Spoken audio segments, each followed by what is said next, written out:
ఈ చంద్రబాబు నాయుడు గారి పాలనలో అసహనం అనేది ఏ స్థాయిలోకి పోయింది అని అంటే, ఏడాది కాలంలో ఈ ప్రభుత్వంలో ఏ ప్రభుత్వము కూడా గతంలో ఎప్పుడు చూడని విధంగా వ్యతిరేకతను చంద్రబాబు నాయుడు గారు ఈరోజు చూస్తూ ఉన్నారు. ఇందులో దీని నుంచి డైవర్ట్ చేసేందుకు, ప్రజల సమస్యలు ఎవరైనా గొంతెత్తి విప్పితే ఆ గొంతును నలిపేందుకు ఏడాది కాలంగా మా పార్టీ నాయకులపై చంద్రబాబు నాయుడు గారు పెడతా ఉన్న తప్పుడు కేసులు నిజంగా చూస్తే ఆశ్చర్యం కలిగిస్తాయి. ఎవరు గలం విప్పినా కూడా గలం విప్పకూడదు అనే ఉద్దేశంతో, విప్పనివ్వకూడదు అనే ఉద్దేశంతో తప్పుడు కేసులు పెడతా ఉన్నారు, టాపిక్లు డైవర్ట్ చేస్తూ ఉన్నారు. ఈ తప్పుడు కేసుల సాంప్రదాయాన్ని మరింతగా కొనసాగిస్తూ మొన్న కరెక్ట్గా నా ప్రోగ్రాంకు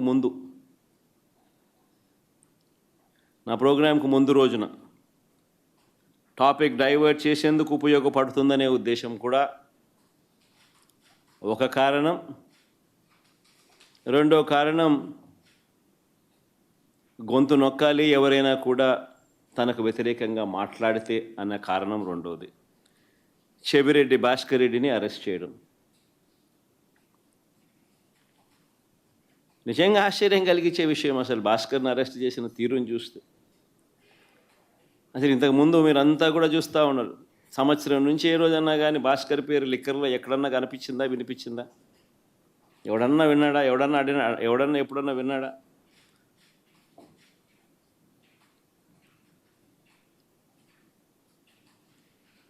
భాస్కర్ని ఇరికిచ్చేందుకోసం తప్పుడు సాక్ష్యాలను క్రియేట్ చేస్తూ ఉన్నారు.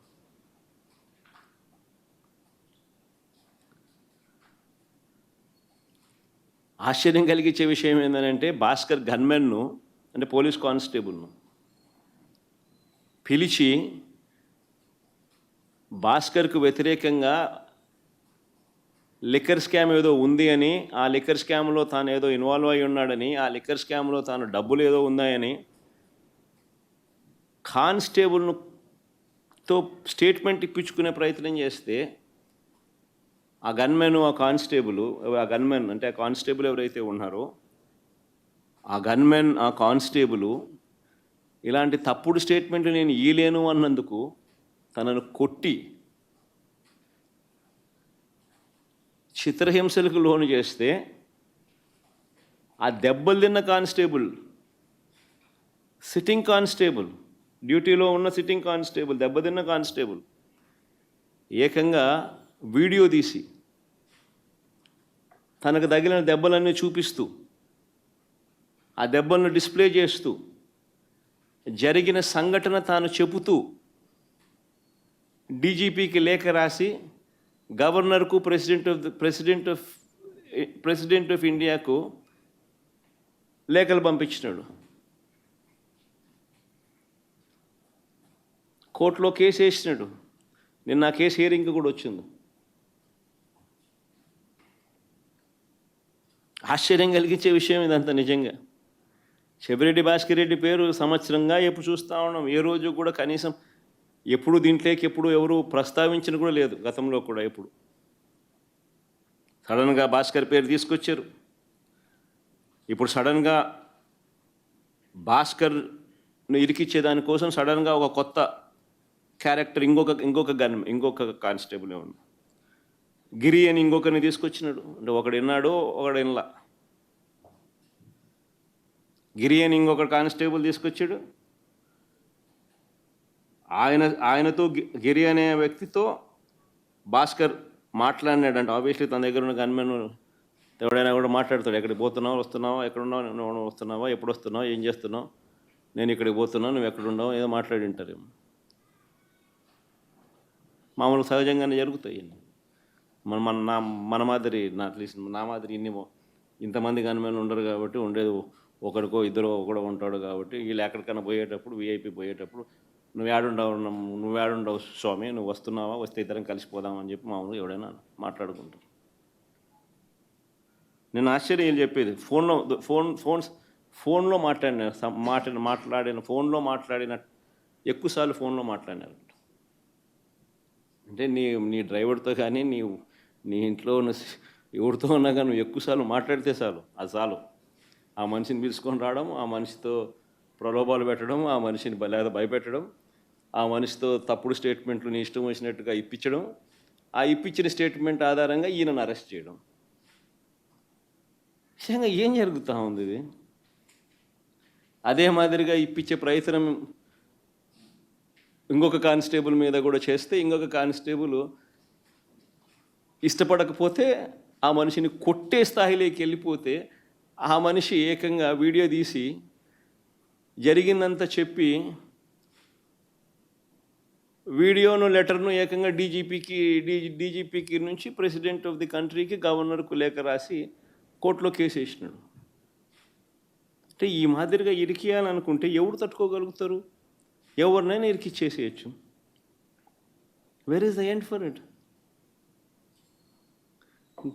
ఆశ్చర్యం నిజంగా. All what you require is an government employee ఎవడన్నా నీ గన్మెన్ ఎవడో ఒకటి పట్టుకుంటే చాలు. నెక్స్ట్ చంద్రబాబు నాయుడు దగ్గర, లోకేష్ దగ్గర పనిచేస్తాను గన్మెన్ ఒకటి దొరికితే చాలు. అది ఎట్లా గవర్నమెంట్లో ఎవడుంటే గవర్నమెంట్ కనుక అనుకూలంగా చెప్తారు. అంతే ఇంకా ఆ మనిషి ఈ మనిషి దగ్గర పనిచేస్తానంటే ఈ మనిషి ఆ మనిషి మీద వ్యతిరేకంగా చెప్పేస్తాడు. ఆ మనిషి ఆటోమేటిక్లీ ఆ మనిషి మీద నీ ఇష్టం వచ్చిన ఆరోపణ చేసేయచ్చు, మనిషిని ఎత్తుకొని వచ్చి జైల్లో పెట్టేసేయచ్చు. ఏంది ఇది? నిజంగా భాస్కర్కి జరిగిన పరిస్థితిని కానీ, లేకపోతే ఈ లిక్కర్ కేసులో జరుగుతూ ఉన్న దర్యాప్తు ప్రక్రియ కానీ, ఇవన్నీ కూడా చూస్తే నిజంగా సామాన్యుడు ఎవడు బతకలేడు. ఎవిడెన్సెస్ అనేటివి నువ్వు క్రియేట్ చేస్తూ ఉన్నావు, మ్యానుఫ్యాక్చర్ చేస్తూ ఉన్నావు. ఈ మాదిరిగా తప్పుడు సాంప్రదాయానికి నువ్వు నాంది పలుకుతే రేపొద్దున వ్యవస్థ బతుకుతుందా?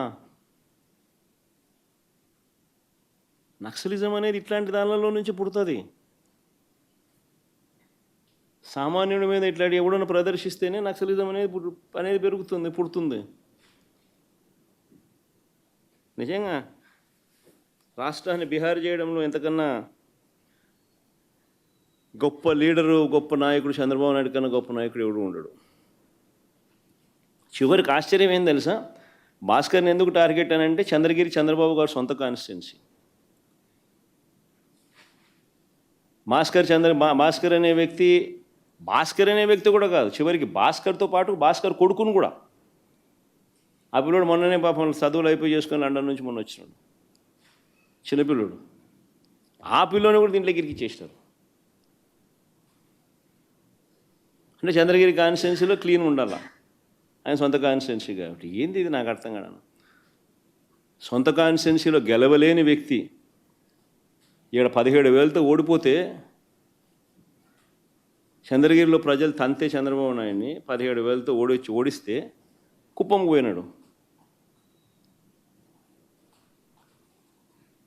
ఇప్పుడు ఆ చంద్రగిరి లాంటి చోట రాజకీయాలు చేయడం కోసం భాస్కర్ కొడుకును ఇటు వాళ్ళందరినీ ఎలిమినేట్ చేయాలని చెప్పి, తప్పించేయాలని చెప్పి. ఏంది ఇది రాజకీయాలు?